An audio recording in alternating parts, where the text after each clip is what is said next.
Good morning students, स्वागत है आप सबका। मैं सूर्य प्रकाश शर्मा। हम लोग पढ़ रहे हैं केंद्र राज्य संबंध, और उसमें हमने अब तक विधायी संबंध हम पढ़ चुके हैं। और उसके बाद हम जो है प्रशासनिक संबंधों की चर्चा करते हैं। कार्यपालिका संबंध इसको हम कह सकते हैं। और उसके अंतर्गत हमने जो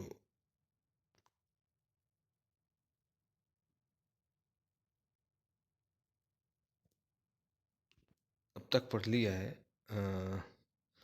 संघ राज्य तथा राज्यों के मध्य सहयोग वाला, ये स्लाइड हम कर चुके हैं। और इसमें हमने लास्ट में अनुच्छेद 263 की बात की थी, जिसमें अंतर्राज्यीय परिषद की स्थापना का प्रावधान। आज हम बात करेंगे अखिल भारतीय सेवाओं की। देखिए, आपको पता है कि भारत में संघ राज्य है, यानी दो प्रकार की सरकारें हैं। एक पूरे देश की सरकार है और दूसरी क्षेत्रीय सरकारें हैं जो एक निश्चित क्षेत्र में शासन करती हैं। जैसे राजस्थान की सरकार है, मध्य प्रदेश की सरकार है। हमने टुकड़ों में बांटा हुआ है पूरे देश को, और इन टुकड़ों को अलग अलग नाम दिया है। इन क्षेत्रीय अलग अलग भागों को नाम दिया है राज्य संविधान में। जैसे राजस्थान, अपने 28 राज्य हैं, आपको पता है। इस समय पहले 29 हुआ करते थे। जम्मू और कश्मीर के राज्य का दर्जा समाप्त हो गया है फिलहाल, तो अब 28 राज्य हैं वर्तमान में, और 6 केंद्र शासित प्रदेश इस समय हैं हमारे। सॉरी, 7 केंद्र शासित प्रदेश हैं। 7 भी नहीं बल्कि 8 हैं, क्योंकि पहले 7 थे। 7 के बाद में जम्मू कश्मीर और इनको 2 जोड़ दिए गए, 9 हो गए थे। और फिर 2 को मर्ज कर दिया गया था, दादरा और नगर हवेली और दमन दीव को जो है मर्ज कर करके एक जगह कर इकट्ठा कर दिया गया था। तो अब 8 रह गए हैं वर्तमान में। तो मैं आपसे बता रहा था कि 2 प्रकार की सरकारें हैं, संघ सरकारें। और संघ सरकार है जो दिल्ली में है, से काम करती है, पूरे देश के लिए काम करती है। और दूसरी राज्य सरकारें हैं जो राज्य विशेष के लिए काम करती है। तो सरकार के काम करने के लिए ज़रूरी है कि उसके पास अधिकारी और कर्मचारी हों। प्रशासनिक अधिकारी हों पहले, तो फिर कर्मचारी होंगे बाद में। तो ये जो अधिकारी हैं, ये भी दोनों में अलग अलग होते हैं। जो संघ राज्य होते हैं उनमें अलग अलग होते हैं। फेडरल ऑफिसर्स अलग होते हैं और स्टेट ऑफिसर्स या प्रोविंशियल ऑफिसर्स अलग होते हैं। राज्य सेवाएं होती हैं और संघीय सेवाएं होती हैं। संघ के जो अधिकारी हैं पूरे देश में काम करते हैं, संघ का काम देखते हैं। और राज्य के जो अधिकारी होते हैं अपने राज्य विशेष में काम करते हैं। लेकिन भारत में एक तीसरी व्यवस्था भी है, इसको कहते हैं अखिल भारतीय सेवाएं, ऑल इंडिया सर्विसेज। ये ऑल इंडिया सर्विसेज जो है, इनका प्रावधान संविधान में किया गया है, क्योंकि अंग्रेजों के समय में पूरे देश में जो शासन प्रणाली का, जो प्रशासन का जो संचालन था, वो एक अखिल भारतीय सेवाएं के अधिकारी संचालित करते थे। 2 सेवाएं थी मुख्य रूप से उस समय, आईपीएस और आईएएस। आईसीएस कहते थे उसको। आईसीएस थी वो, इंडियन सिविल सर्विस के नाम से जानते थे हम उसको। बाद में जो है, हमने आज़ादी के बाद इसको बरकरार रखा, और हमने 3 सेवाओं का गठन अब तक कर चुके हैं। हमारे यहाँ आज़ाद भारत में 3 सेवाएं हैं जो अखिल भारतीय स्तर पर काम करती हैं। आईएएस, आईपीएस और आईएफएस, वन सेवा तीसरा, यानी भारतीय प्रशासनिक सेवा, भारतीय पुलिस सेवा और भारतीय वन सेवा। अब आईएएस आईपीएस को तो अक्सर देखते हैं। आईएएस जो होते हैं वो अगर आप प्रमुख पदों की बात करें तो आपको मिलते हैं। जिला अधिकारी जो होता है, कलेक्टर होता है, वो आईएएस होता है। और आईपीएस की बात करें तो पुलिस अधीक्षक जो होता है, वो आईपीएस अधिकारी होता है। एसपी जिसको हम कहते हैं, एसपी, वो पुलिस अधिकारी होता है। और बहुत सारे पद हैं, जैसे आईजी का होता है, डीजी होता है, ये सब पुलिस के पद हैं। आईजीपी, डीजीपी, ये सब पुलिस के पद हैं। और जो आईएएस अधिकारी, वो जिला अधिकारी के रूप में होता है, उसके बाद फिर सचिव बनता है विभिन्न विभागों में, कमिश्नर भी होता है जैसे संभागीय आयुक्त होता है। पुलिस में भी कमिश्नर का पद होता है, इसमें कंफ्यूज मत होइएगा आप लोग। जैसे जयपुर में पुलिस कमिश्नर का पद है, जो बड़े महानगर होते हैं वहाँ पे पुलिस कमिश्नरेट सिस्टम होता है पुलिस में, तो वहाँ भी कमिश्नर होता है, और विभागों में भी कमिश्नर होते हैं, तो आप उससे कंफ्यूज मत होइए। ये एक पद ऐसा है जो दोनों जगह मिलता है, थोड़ा सा कंफ्यूजन क्रिएट करता है, बाकी अलग अलग है दोनों के।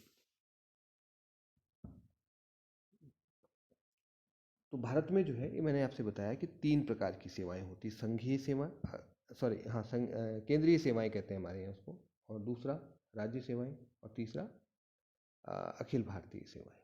तो आपका जो आरएएस, आरपीएस है, ये राज्य सेवाओं में आते हैं। आईएएस, सॉरी, इसी तरह से केंद्रीय सेवाएँ भी होती हैं, जो केंद्र सरकार के कार्यालयों में काम करते हैं जो लोग अधिकारी। और तीसरे अखिल भारतीय सेवाएँ, जो केंद्र में भी काम करते हैं, राज्य में भी काम करते हैं। इन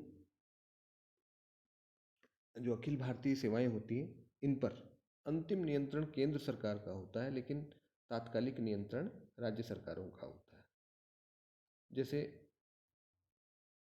आईएएस अधिकारी हैं, इनको जिला कलेक्टर, और आईपीएस को एसपी वगैरह बनाया जाता है, तो इनका ट्रांसफ़र वांसफ़र करने का काम इनको क्या करते हैं कि कैडर आवंटित होते हैं। जैसे भर्ती हुई, उसके बाद उनको अलग अलग राज्यों में भेज दिया जाता है, उसको कहते हैं कैडर।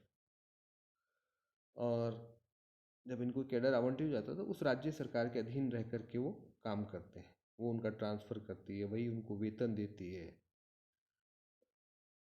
ये सब काम वो देखती है। और लेकिन अंतिम नियंत्रण केंद्र सरकार का होता है। कितना वेतन देना ये केंद्र सरकार तय करेगी, उसमें राज्य सरकार की दखल नहीं होती।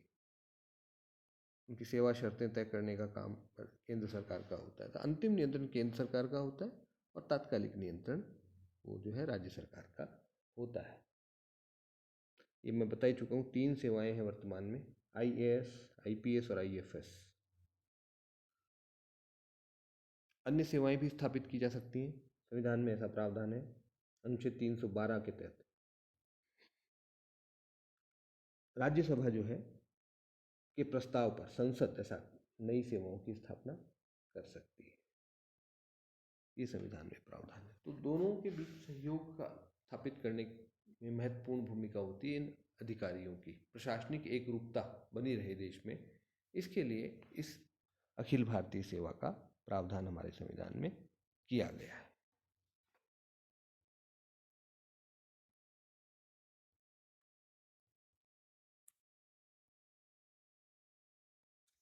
नेक्स्ट स्लाइड पर चलते हैं, लोक सेवा आयोगों की बात करते हैं। केंद्र राज्य के मध्य जो है प्रशासनिक संबंधों में लोक सेवा आयोगों संबंधी जो प्रावधान संविधान में है, वो भी एक महत्वपूर्ण कड़ी है जो दोनों को जोड़ता है। लोक सेवा आयोग का नाम तो आपने सुना ही होगा, आरपीएससी का नाम अक्सर आप सुनते हैं, यूपीएससी का भी नाम सुनते हैं जब प्रतियोगी परीक्षाओं की बात होती है। तो क्या है ये? हमारे संविधान में ये व्यवस्था कर दी गई है कि जो प्रशासनिक सेवाएं में जो है उनका चयन कैसे होगा, उनकी नियुक्ति कैसे होगी, इस संबंध में अलग से एक संवैधानिक संस्थाओं का प्रावधान हमारे संविधान में किया गया है लोक सेवा आयोग के रूप में। और इसमें एक पूरे देश के लिए होता है, संघ लोक सेवा आयोग दिल्ली में है उसका कार्यालय, ऑफिस। और दूसरे होते हैं राज्यों के लोक सेवा आयोग। तो इसके संबंध में जो प्रावधान है उनको हम देख लेते हैं।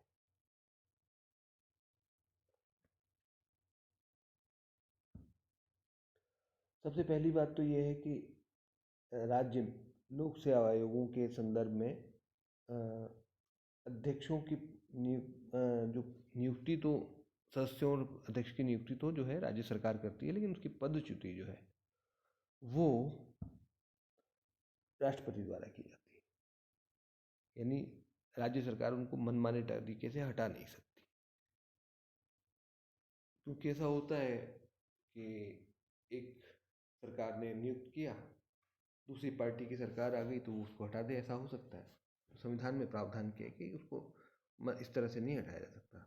राष्ट्रपति ही इसको हटाएगा। अगर कोई उस पर आरोप है तो उसका एक प्रक्रिया है, उसके द्वारा राष्ट्रपति उसको पदच्युत करेगा। यानी कहने का अभिप्राय यह है कि लोक सेवा आयोग के सदस्यों की नियुक्ति वगैरह करना राज्यों में, ये राज्य सरकार के नियंत्रण में है। वही लेकिन उनके मनमाने ढंग से हटाया नहीं जा सकता। उनको स्वतंत्रता प्राप्त है, कार्यकाल की और पद की उनकी सुरक्षा प्राप्त है। संसद को ये भी अधिकार है कि वो संयुक्त लोक सेवा आयोगों की स्थापना कर सकती है, जिसके सदस्यों तथा अध्यक्ष की नियुक्ति फिर राष्ट्रपति द्वारा की जाती है। अगर दो या अधिक राज्य कहें कि साहब हमको जॉइंट लोक सेवा आयोग चाहिए, तो संघ सरकार ऐसा कर सकती है।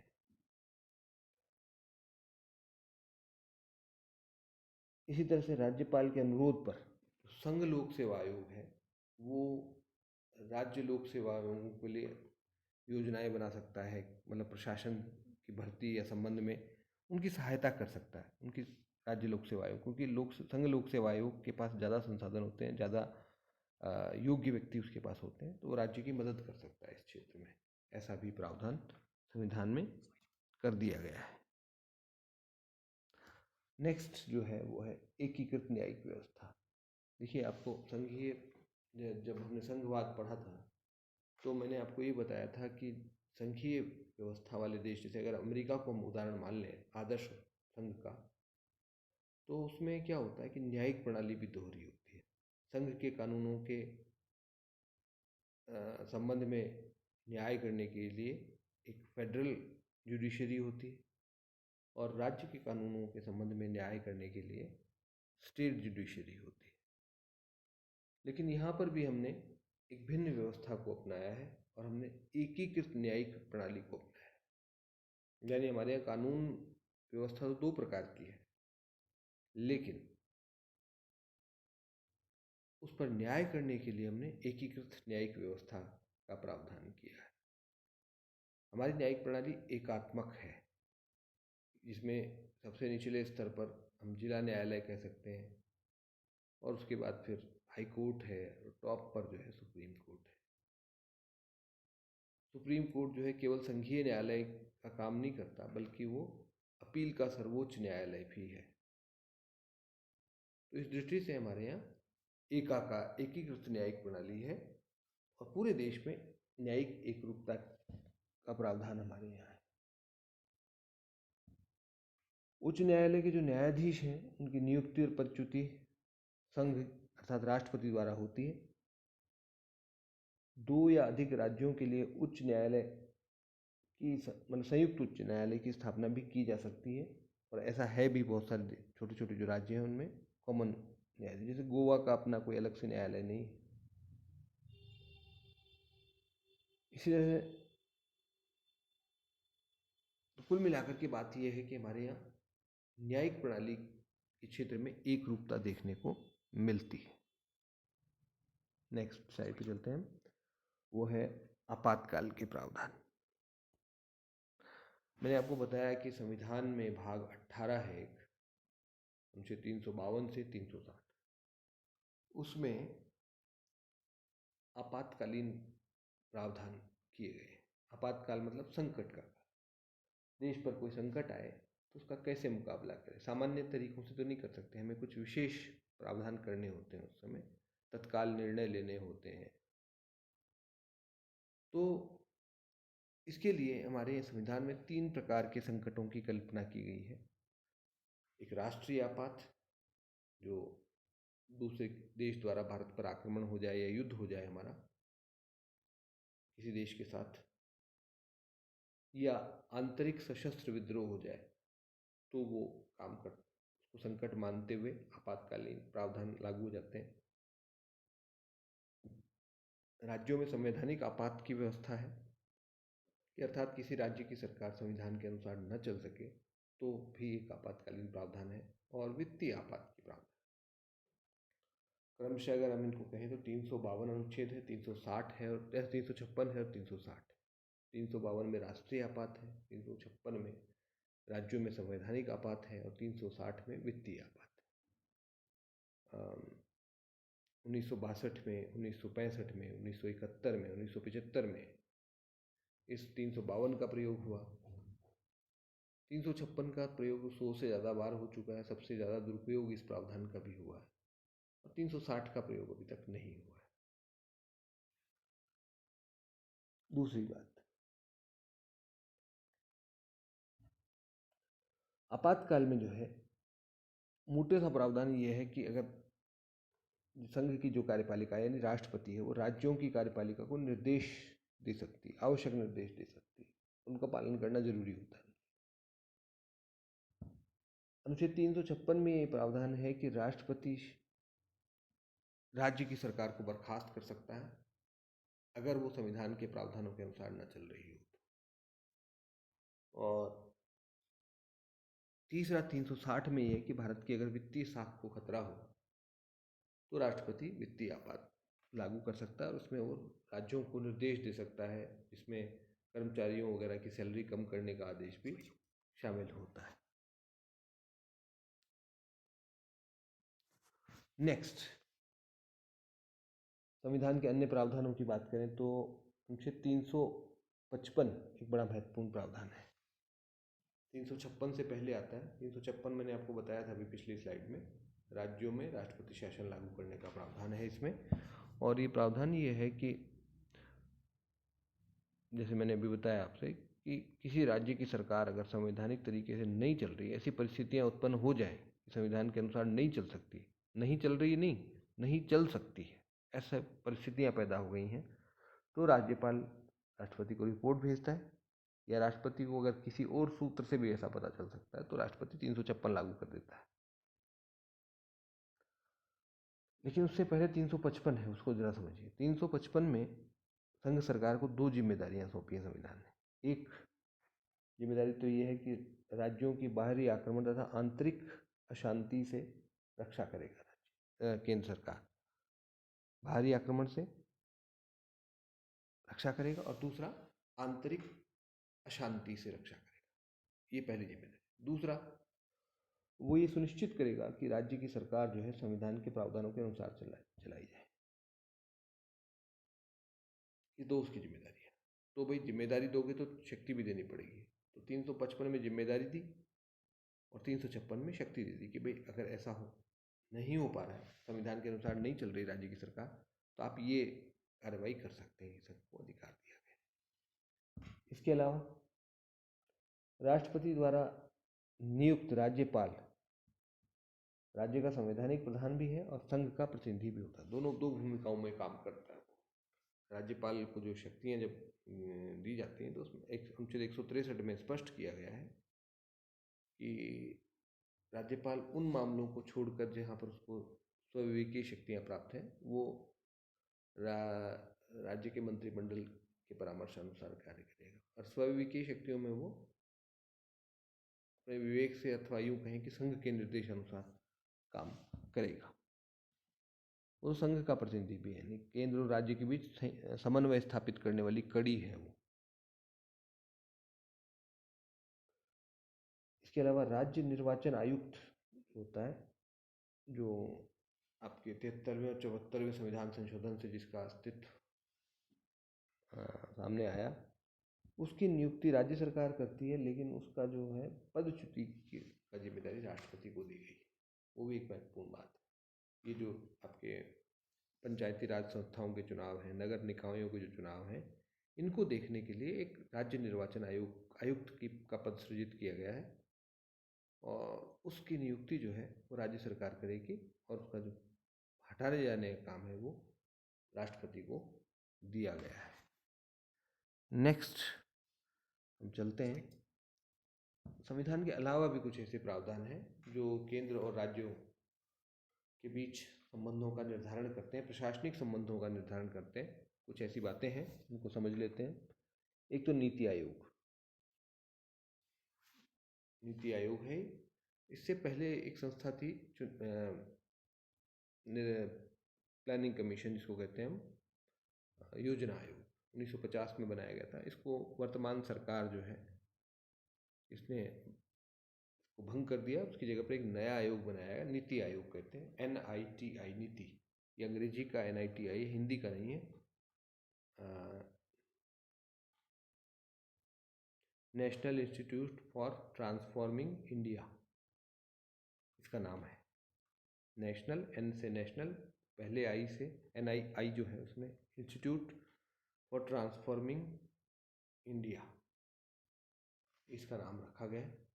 ये एक ऐसी संस्था है जो संविधान में तो इसका प्रावधान नहीं है और प्लानिंग कमीशन का भी नहीं था, लेकिन ये देश के लिए लंबे समय की योजनाएं पर काम करता है ये, और ये योजनाएं संघ और राज्यों के प्रशासनिक संबंधों को प्रभावित करती हैं। फिर है राष्ट्रीय एकता परिषद, ये भी एक संविधानेतर संस्था है। केंद्रीय स्वास्थ्य एवं परिवार कल्याण परिषद, कई सारी परिषदें हैं, मतलब यही नहीं। NCTE का नाम सुना होगा आपने, एक इस तरह से आपका होता क्या नाम, अभी जिसको समाप्त करने की बात चल रही है, विश्वविद्यालय अनुदान आयोग, UGC है, जो हमारी विश्वविद्यालयों और सरकारी कॉलेजों को नियंत्रित करता है। इसके अलावा राज्यपाल और मुख्यमंत्रियों के जो सम्मेलन, सचिवों आदि के जो सम्मेलन होते हैं समय समय पर, न्यायाधीशों के सम्मेलन भी होते हैं, और जो आपके विधानसभा अध्यक्ष हैं यानी विधानमंडलों के अध्यक्ष, उनके भी सम्मेलन होते हैं। तो ये विभिन्न चीज़ें हैं जो संघ और राज्य के प्रशासनिक संबंधों को निर्धारित करती हैं, लेकिन इनका जिक्र संविधान में कहीं नहीं है।